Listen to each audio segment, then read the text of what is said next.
thank you for making sure all this works out. Of course, bro. I really wanted to get this thing done before I went back home, bro. This is a big part of my to-do list. I think we've been talking about doing a podcast for a really long time. For almost 6 months now, I guess. Right? 6 months, Like- yeah. That's a long time. Long fucking time. Don't come to Canada. It takes a long ass time to make vlogs and podcasts there. Lot of things happen. Like, man, lot of things take time, and I think this conversation with Coach and with everyone over here also reinforced the fact that sometimes good things take time. Oh, definitely. And most importantly, man, it gets so scary because the thing with social media is you see a lot of people doing their shit, especially on their shit all the time. And then when you see people who do it better than you, I'm not the kind of guy that get discouraged by someone else doing better. Oh, holy shit! I get But- discouraged. But I get discouraged with the fact that I'm not as good. So like I start thinking like, fuck, what, like why am I not as good or why am I not doing that? So funnily enough, like before we came here, there's this guy called Harrison. Oh, okay.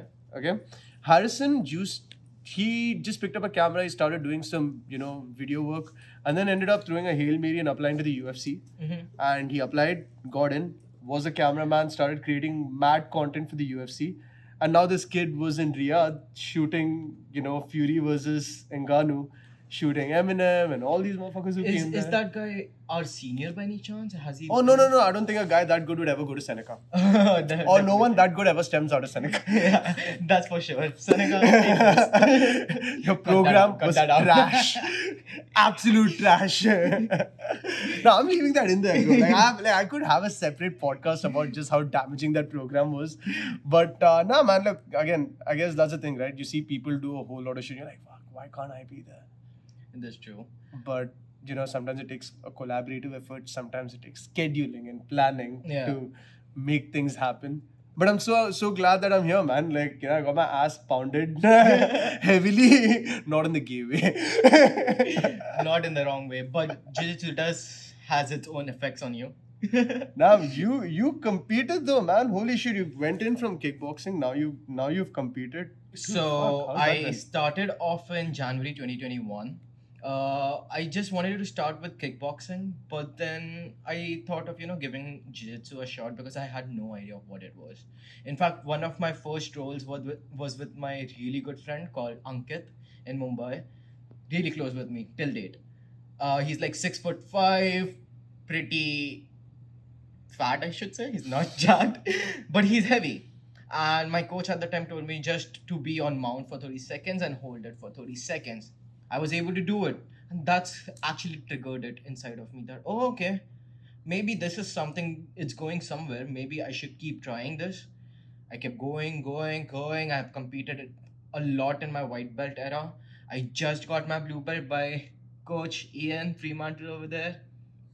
Shout out to him. Amazing guy, amazing coach. And yeah, white belt division was wild because I was like winning at the beginning. I just wasn't competing that often when I was in India.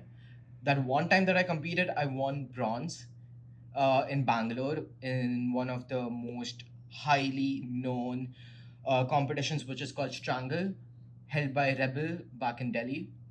And that happened, and I got my bronze medal. I got a little bit of people started knowing about me in the country. And then soon after that, I had decided a long time ago to switch my position, in the sense like I wanted to move out of India and like start my career somewhere else. And so I moved in over here, and of course I was deeply in love with jiu-jitsu. I'm still in love with jiu-jitsu. So I had no other option to find a place, start training. In fact I even got an apartment close to this gym because I had decided way long ago that I would train here and here itself at Toronto NoGi.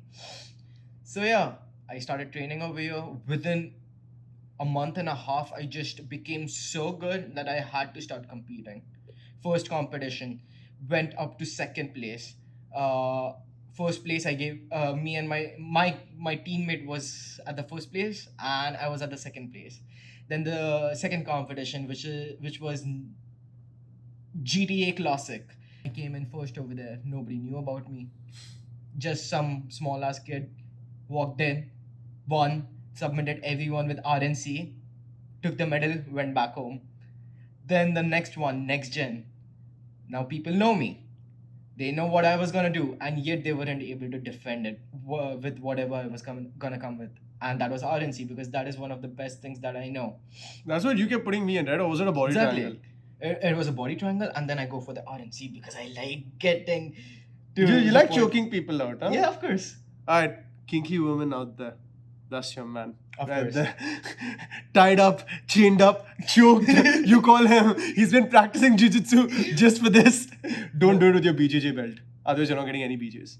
Actually, that's how you do it. Okay, I didn't see that coming. But okay, I agree with this guy. But yeah, then finally Ian gave me my blue belt, and I still don't feel ready about it. I think that I have a lot more in the white belt division to give, but now that I've been promoted, I cannot take that back now. I have to improve at what level I am right now. And is the pressure higher to do that now? Oh yeah, it is definitely. I lost my first competition, which was Ontario Opens. First round, lost. 13 opponents in that category, and I was the last person in my bracket. It's okay. It kind of humbled me down. I was standing at a pedestrian thinking that I was the best white belt in the entire Toronto, in the entire city. It has put me down to my place. It has humbled me down. It has made me go back to the lab. I need to work more. I need to get better. Gets you hungrier? I am hungry. I want to get those medals. I want to be the best. So hopefully that will happen sooner or later. It's really funny how losses end up doing that to you, right? Because I think for a very long part of my life, right, I used to be a guy that ran away from losses. So what would happen is when I'd lose, I'm not saying, I was wrong for giving up, but a lot of people do condition you to think in that way, right? The way Indians are raised is that अगर काम पे नहीं आया, अगर workout नहीं हुआ तो छोड़ दे उसको, right? Like, I was never raised in a household where, you were praised for fucking up. I was never praised for trying something new, right? Yeah. It was always fear of, acha, try kiya, didn't work out, move on to the next thing. But, how can you keep moving on to the next thing? Agar tu zindagi bhar moving on to the next thing karte rahega, to how many reps, how often do you get to put in the reps and then improve? Because you improve by first sucking at something for a very long time, and then you just do it long enough to outlast people, and then that's kind of how you get better. And that's a lesson I only learned at 24. Like, it took me a very long time to understand that. And, one of the other ways I also understood that was sticking to a camera, right? Oh, definitely. So, like, that really taught me too.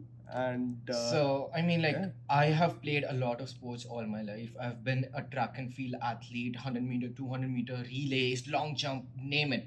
I've done all of that. I've been a footballer for a very long time, soccer for people from North Don't ever America. fucking call it that, bro. Yeah. Not in front of me. Get the Yeah, fuck out of this podcast. It's football.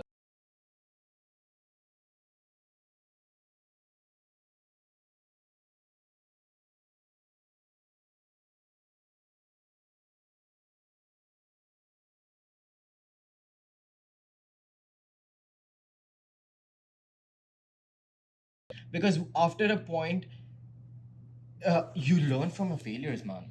There's no other way. If I don't know that, how am I supposed to get out of an armbar?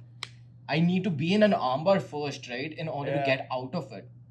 I get into an armbar multiple times, then I slowly try to figure out how am I supposed to get out of it, which works.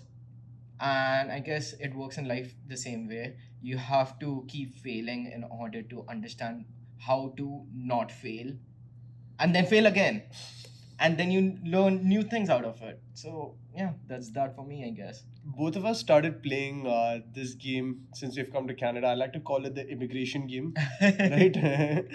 And obviously, you win some, you lose some, but you continue playing Definitely it lose a until lot. until you emerge victorious at some form. But I think the immigration game, again, like we talked about with Coach Ian, is also a lot to do with the process than it is about the end result. Because a lot of people come here, they want that PR, but then what? Like, what is, like, your life isn't defined by a PR, right? Like, Yeah. for me, one of the most important things I learned was, okay, cool, I get my PR.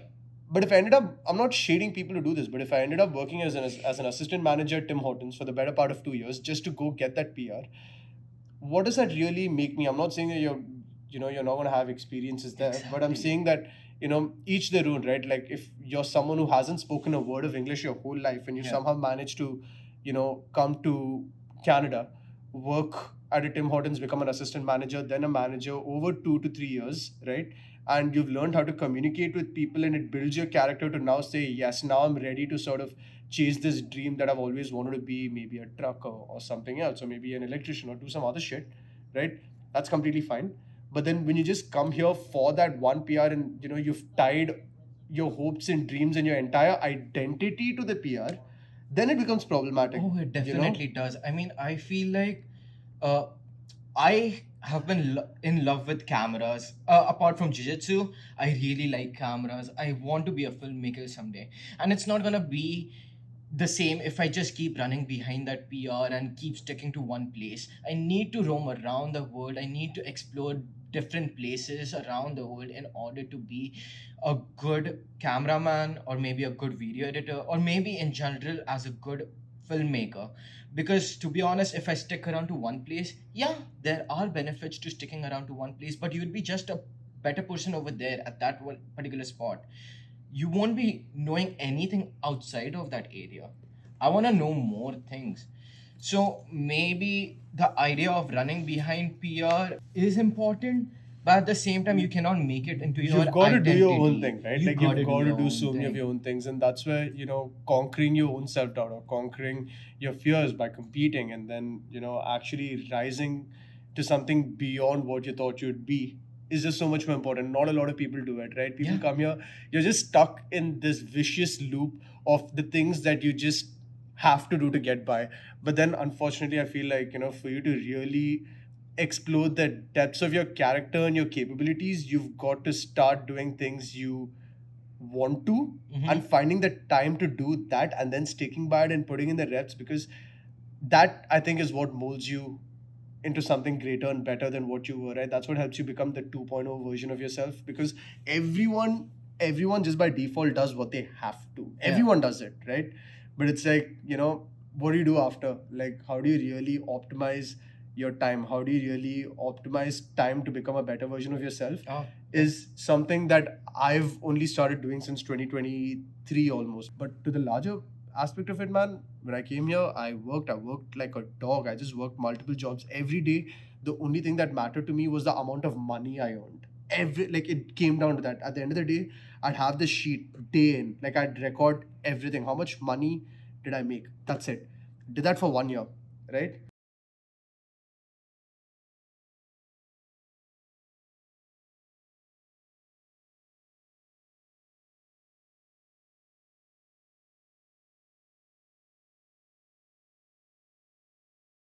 Shit, this is still more money than what I'd probably make working at the dispensary that I did even, yeah. right?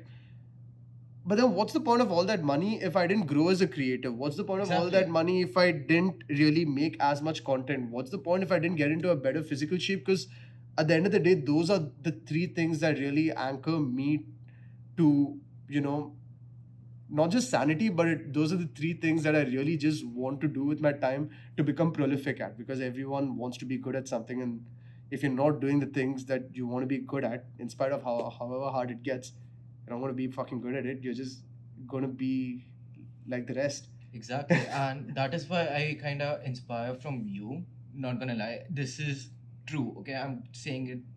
I'm telling you the truth that uh, as I said, that I want to learn, I want to become a good filmmaker, but I cannot do that because half of the time, even I'm thinking about money. And because of that, I am chasing a rabbit, which is not really my goal. But you, on the other hand, you try to vlog, you try to do this. You asked me multiple times over 6 months or maybe more that please hook me up with Ian, try to get this thing done. I need to do this. and like you wanted to do this, we got the cameras ready in, but in the meanwhile you were still recording. I remember that one time that for 30 days straight you were just recording something or the other, making a new reel out of it and uploading it every single day, trying to be a good content creator, which even I want to do, but I don't know where should I start with it. And maybe that is why I take inspiration from you, because like you did not uh your eyes were on the goal and you did not look anywhere else, and you're still trying to do that, even if it's super difficult. Oh fuck, man! I appreciate you loads. Shout out Varun Sharma. So what he told me was, again, it's about the reps, right? What happened was at the end of it, the reason why you didn't actually see me do that later was actually because it taught me about content creation practices. So I could tell you that I learned the most when I did that, right? You learn the most about it, but then after a while, you also start asking yourself why you're making particular content. So now, where that's evolved into is I don't necessarily. I do agree that you have to make 30 pieces of content, but you also have to do the most important thing and the hardest thing to do is for you to do it in your way. So I'll give you an example. When I did those, yeah, I didn't hit 30 actually. I think I could only manage 20. Mhm. It was still the most I'd ever done at that point. But what happened was because I was racing against time, what I would do was I would write scripts, and because everyone was going apeshit about ChatGPT, I'd like not fully ChatGPT scripts, but I'd try and include my style of writing in it. There's one small fuck up though. I get a lot of inspiration from books. So I write in a bookish way in the sense that if you read it, it's great English. Yeah. But do I necessarily speak like that? Not all the time. I अरे won't कोई नहीं use कर सकता I won't वैसे use तो। words like that was promiscuous. That was intangible. Oh, I will indoctrinate Fucking, this I don't knowledge even know with what you. you're saying. Shut the fuck up. I don't. Who gave him IELTS? He didn't get Exactly. IELTS. Someone proxy person gave my IELTS. Right? Kidding. So- No. So when I wrote my shit for someone to read, that would come across very well. But then when I spoke it, it didn't seem as authentic because people aren't going to connect with it. Yeah. Right? So I made a lot of shit. But then through that process, I found out that fuck, this is what I really like talking about. So now if there's different pages, like for example, Turkey is all about doing out of pocket natural shit. Like if you have a problem with anything you see on that page, kindly fuck off. I have zero It's problems his telling you page. that. It's his page. He's gonna upload whatever the shit he wants to upload. And- Okay, and I am all for it. You have problems? Meet me. In the gym, in the mat, In he the will gym, grab in the your mat. balls and he'll sit on your face. No. You listen to them sometimes. You teach something that you might know. They teach you something that they might know. It's a very, very, very humbling room because like you're trying to end of the day try to kill each other, try to literally break each other's bones, choke them down to sleep.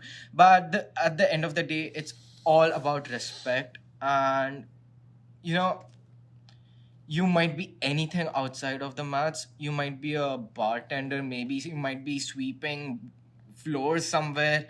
You might be a director at some big bank or a filmmaker, whatever. At the end of the day, when you come on the mats, you are the same kind of person.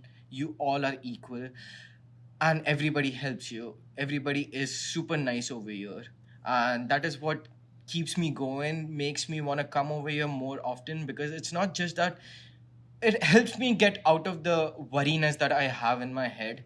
It helps me become a better person, and that's what I would like to say. That jiu-jitsu actually made me into a better person, because it's not just about the sport or the martial art, it's also about the people that you are around with, and you get to learn a lot about other people, other culture, other religions as well, because like so many people do this.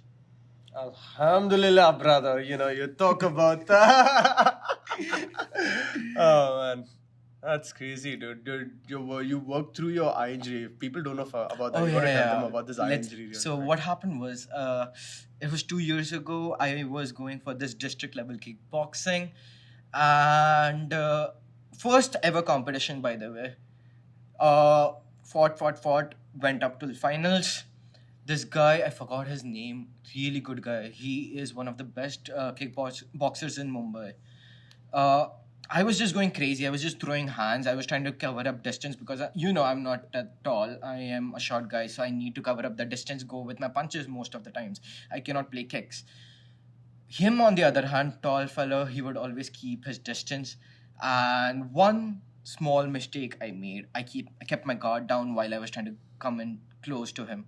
He gave me a nice hook on my left eye, and some kind of vein busted open, because of which all the blood started going inside my eye. The entire white portion turned into red. I was literally In the middle of a fight.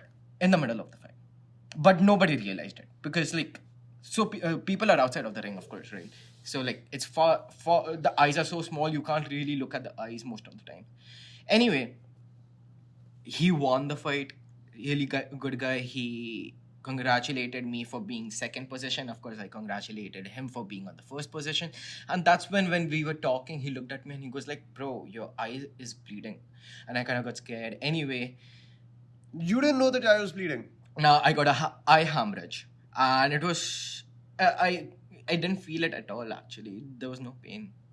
Anyway, I won. They celebrated. There was an what is it? Paramedics. They checked at my eye as well. They told me to immediately go to my doctor, get it checked. Anyway, I went back home around like 1 a.m. in the morning.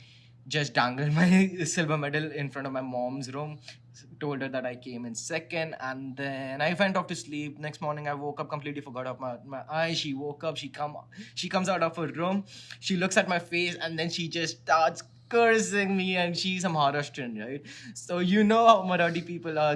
When they start, they just don't stop. She's like constantly cursing me. She's like, "What the fuck is wrong with you? Why are you doing this to yourself? Why are you making so much of hassle for me? Like, you understand that you have to."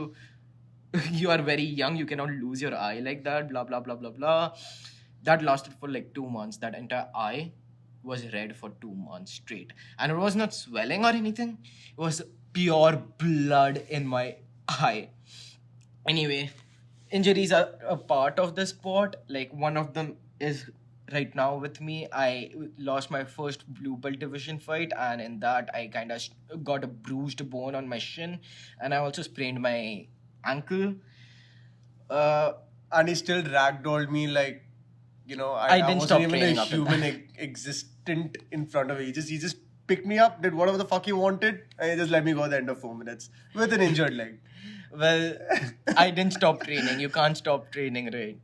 Anyway, it is part of the sport. You have to deal with it. You have to know when to stop and when to continue. But people like me don't know how to stop. Yeah, guys, I'm also a badass. Okay, I got a little injury on my toesies. I got a little boo boo. Yeah, he got a little boo boo. and His then, nail that's it. kind of like clipped My- out. That's about it. That's Oh. Oh man, fuck Ashu. You're a fucking badass for doing what you do, No, brother. thank you you so inspire much. me on the daily. Thank you for making this fucking happen. Oh, for sure, man. And to more MMA content, bro, trust me, if this you and Karan and Daniel, shout out Daniel.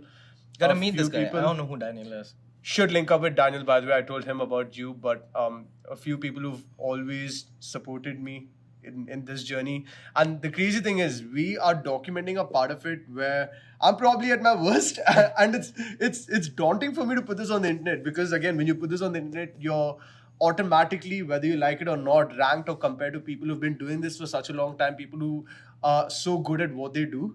And maybe we'll see. My goal isn't really to be better than anyone right now, Yeah. but right now my goal is to be about as consistent as I can. See where I am in the larger span, maybe in 5 to 10 years, and then I could probably look back. Well, that's true. And- Someone really told me that nobody's your competition but yourself. So keep competing to yourself and see the results in the next 6 months. Maybe you might be better than what you are. Maybe you might not be. But you would know after 6 months. So keep competing with yourself. 1% better daily, baby. 1% better. Get it? Thanks Let's for get doing it. this, brother. Toronto NoGi, gotta check it out. Young and St. Clair. Oh, right over here. This is just fake Versace. Toronto NoGi, show up. It's at St. Clair, Young Street, right opposite to Pizza and Tim Hortons. Show up. And you want to watch And- short guy make domination in jiu-jitsu? Follow my guy Ashutosh Das on Instagram.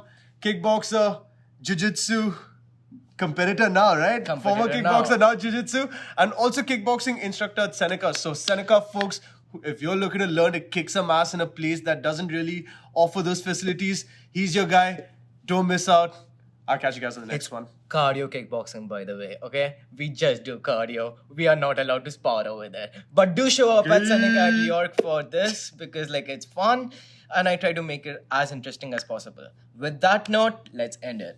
Ashutosh Das, ladies and gentlemen. Thank you very much.